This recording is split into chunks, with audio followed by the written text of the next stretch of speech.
आजच्या मुख्य कार्यक्रमाच्या प्रास्ताविक करण्यासाठीची विनंती मी अध्यक्ष माननीय डॉक्टर संतोषजी देशपांडे सर यांना करते.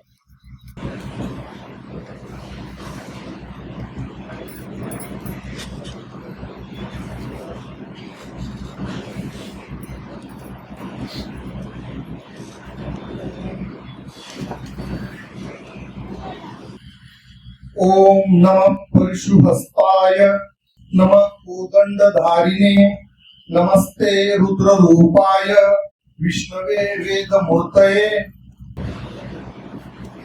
संपूर्ण महाराष्ट्राचं आराध्य दैवत छत्रपती शिवाजी महाराजांना शतशः वंदन करतो.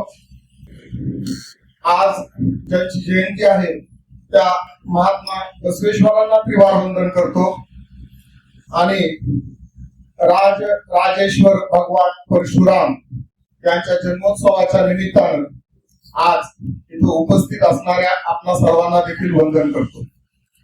व्यासपीठावर उपस्थित पंडित जयतीर्थजी नेवंडी, त्यांचे सर्व सहकलाकार आणि या जन्मोत्सवाचे ज्यांनी लातूर शहरामध्ये परशुराम जन्मोत्सव सुरू केला ते आपल्या सर्वांसाठी आदरणीय असणारे ऍडव्होकेट संजयजी पांडे.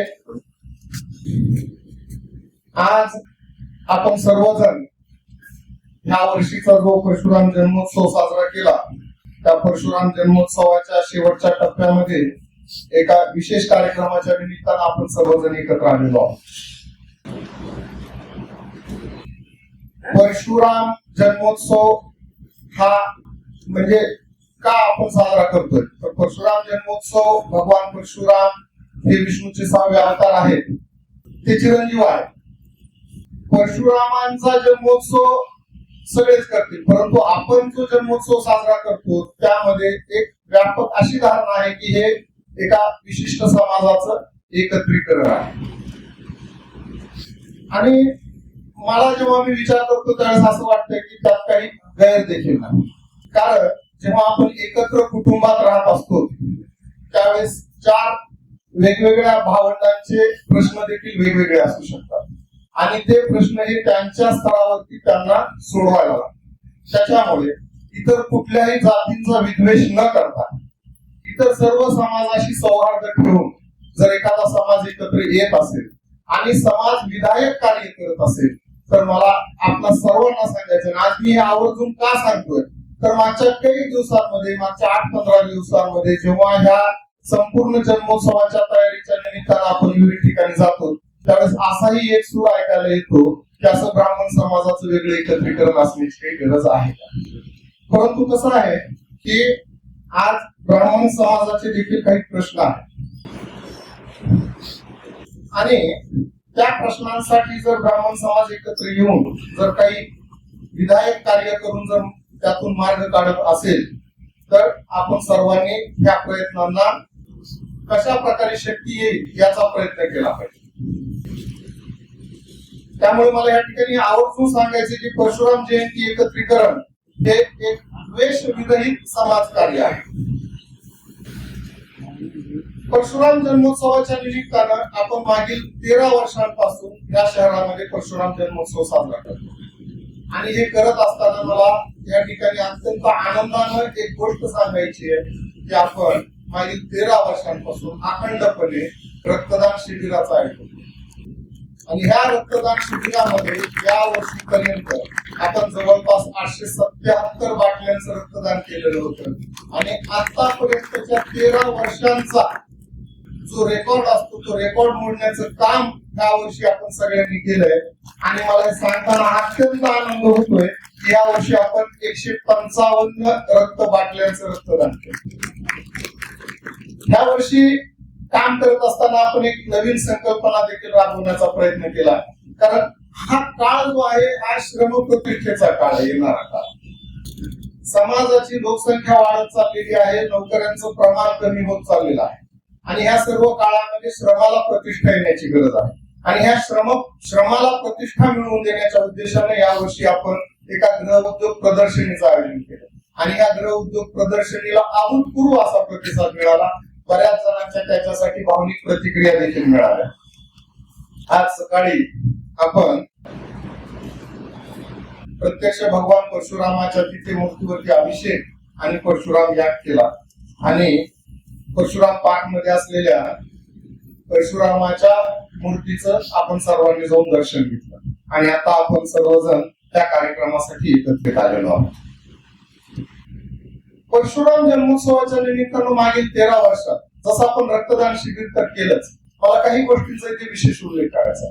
वेळोवेळी जेव्हा काही नैसर्गिक आपत्ती आली त्यावेळेस आपण 2 वेळेस मुख्यमंत्री सहायता निधीला प्रत्येक वेळेस 1.5 लाख रुपयाचा निधी दिला आणि जेव्हा कोविडचा काळ चालू होता त्यावेळेस तेथील शासकीय रुग्णालयामध्ये तेथील परिचारिकांसाठी एका निवाऱ्याची जेव्हा आवश्यकता होती त्या ठिकाणी त्यांच्या केअर टेकिंग साठी वगैरे त्यावेळेस तिथल्या अधिष्ठातांच्या सहकार्यानं आपण त्या ठिकाणी जवळपास 1.5 लाख रुपये खर्चून त्यांच्यासाठी त्याची व्यवस्था केली.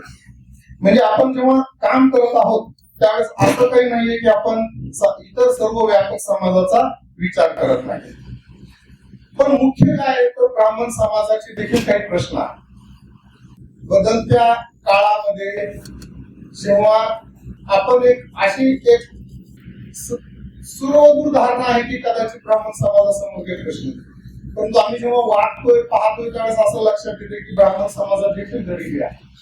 आर्थिकदृष्ट्या काही लोक केवळ अर्थकारणामुळे शिक्षण घेऊ शकत नाही. मला या ठिकाणी हे देखील अत्यंत आनंदाने नमूद करायचंय की म्हणजे मी इथे काय सांगले की शहरामध्ये सामाजिक जे उपक्रम चालते त्याचा मी इथे उजळता उल्लेख करणार आहे.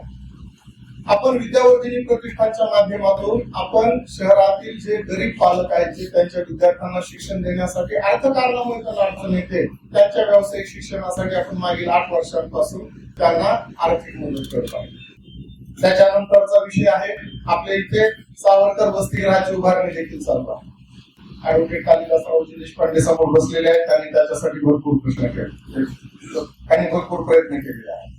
आणि दुसरा एक विशेष उल्लेख म्हणजे समर्थ अन्नसेवेचा देखील मला इथे उल्लेख करायचा. समर्थ अन्नसेवा हा एक असा उपक्रम आहे की ज्याच्यामध्ये लोकांच्या घरी जर काही दुर्दैवानं काही घटना घडली तर त्या ठिकाणी देखील आपण 2-3 दिवस त्यांच्यासाठी जेवणाची व्यवस्था करण्याचा प्रयत्न करतो. सांगण्याचा विषय असा आहे की समाजासमोर असंख्य प्रश्न आहेत आणि जोपर्यंत आपण एकत्र येऊन याच्यावरती चर्चा करणार नाही तोपर्यंत सामाजिक प्रश्न करणार. वैयक्तिक आयुष्यातील प्रश्न वैयक्तिक सोडवावे लागतील, परंतु जे सामाजिक प्रश्न आहेत त्याचा विचार सर्वांनी एकत्र येऊन करावा लागेल आणि त्याच्यावरती काही विधायक आपल्याला कृती करता येते का याचा विचार करावा. कधी कधी असं वाटतंय की समाज हा 2 टोकांमध्ये अडकलाय की काय असं वाटतंय. काही ठिकाणी दिसतो तो अत्यंत अहमगंड दिसतो आणि काही ठिकाणी खूपच जास्त न्यूनगंड दिसतो. आपल्याला याचा एक समन्वय साधायला लागेल. आपला जो स्वाभिमान आहे तो स्वाभिमान जपून समाजामध्ये एकरूप होऊन आपल्याला समाजासोबत वागावं लागेल.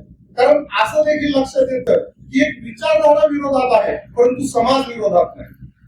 आपण जेव्हा समाजात वागतो त्यावेळेस समाजातला सामान्य माणूस आपल्या विरोधात नाहीये, एक विचारधारा आहे आणि त्या विचारधारेचं उद्दिष्ट हे राजकीय आणि त्या राजकीय उद्दिष्टाच्या पूर्ततेसाठी त्यांना ब्राह्मण समाजाला टार्गेट करणं ही त्यांची आवश्यकता बनली आणि त्याच्यामुळे ज्या गोष्टींची चूक ब्राह्मण समाजाने कदाचित केलेली देखील नाही त्या चुकांचं खापर आज आपल्यावरती फोडून समाजामध्ये आपल्याला एका विशिष्ट विचारसरणी करून टार्गेट केलं जातं. त्याचा अभ्यास करावा लागेल आणि त्याचं देखील आपल्याला उत्तर देत राहावं लागेल.